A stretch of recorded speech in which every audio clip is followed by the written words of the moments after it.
ನಮಸ್ಕಾರ, ಮುಖವಾಡ ಮೀಡಿಯಾಗೆ ಸ್ವಾಗತ. ನಾನು ಕೆ ನಾಯ್ಡು. ಯಾರ್ದೋ ದುಡ್ಡು ಎಲ್ಲಮ್ಮನ ಜಾತ್ರೆ ಅಂತ ನಮ್ಮ ಸರ್ಕಾರ ಇವಾಗ ಗ್ಯಾರಂಟಿ ಯೋಜನೆಯನ್ನು ತಂದಿದೆ.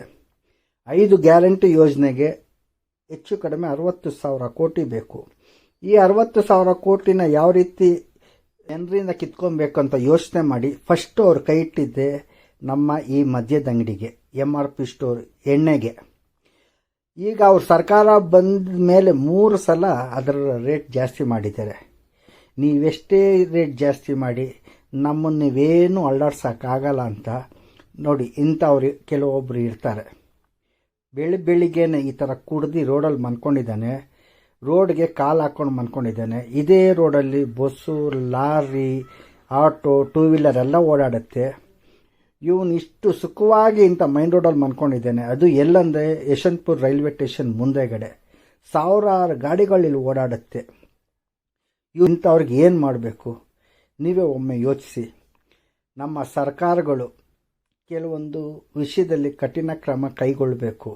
ಇಂಥವ್ರನ್ನ ಎಲ್ಲರೂ ಒಂದು ಕಡೆ ಹಾಕಿ 1 ವಾರ ಅನ್ನ ನೀರು ಇಲ್ದಿರಂಗೆ ಇವನ ಕೈಯಲ್ಲಿ ದುಡಿಸ್ಕೊಬೇಕು.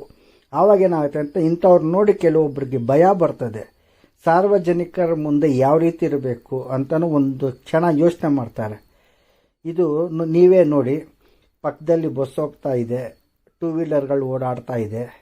ಇವನು ಯಾವ ರೀತಿ ರಾಜಾರೋಷವಾಗಿ ಮನ್ಕೊಂಡಿದ್ದಾನೆ. ಇಂಥವ್ರಿಗೆ ಏನು ಮಾಡಬೇಕಂತಲೇ ನನಗೆ ಅರ್ಥ ಆಗ್ತಾ ಇಲ್ಲ. ನೀವಾದರೂ ನನಗೊಮ್ಮೆ ಹೇಳಿ.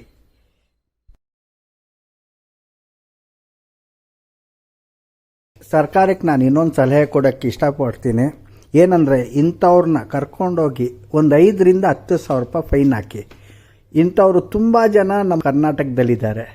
ಅಂಥವ್ರ ಜೋಬಿಂದ ನೀವು 5,000 10,000 ತಗೊಳೋದ್ರಲ್ಲಿ ತಪ್ಪೇನೂ ಇಲ್ಲ. ಯಾಕಂದರೆ ಇವರೆಲ್ಲ ಪಬ್ಲಿಕ್ ನ್ಯೂಸೆನ್ಸ್ ಮಾಡ್ತಾ ಇದ್ದಾರೆ. ನೀವು ಇಂಥವ್ರಿಗೆ ಫೈನ್ ಹಾಕಿದ್ರೆ ನಿಮ್ಮ 60,000 ಕೋಟಿ ನಿಮ್ಗೇನು ಟಾರ್ಗೆಟ್ ಐತಲ್ಲ ವರ್ಷಕ್ಕೆ ಬೇಕಿರೋದು ಅಂಥದ್ರನ್ನ ಇಂಥವ್ರಿಂದ ನೀವು ಕಲೆಕ್ಟ್ ಮಾಡ್ಬೋದು. ಇಂಥವ್ರ ತಾವಿಂದ ತಗೊಳೋದ್ರಲ್ಲಿ ಏನೂ ತಪ್ಪಿಲ್ಲ. ಒಮ್ಮೆ ಯೋಚಿಸಿ ಅಂತ ನಾನು ಮುಖ್ಯಮಂತ್ರಿಗೆ, ಉಪಮುಖ್ಯಮಂತ್ರಿಗೆ ಒಂದು ಸಲಹೆ ಕೊಡೋಕ್ಕೆ ಇಷ್ಟಪಡ್ತೀನಿ.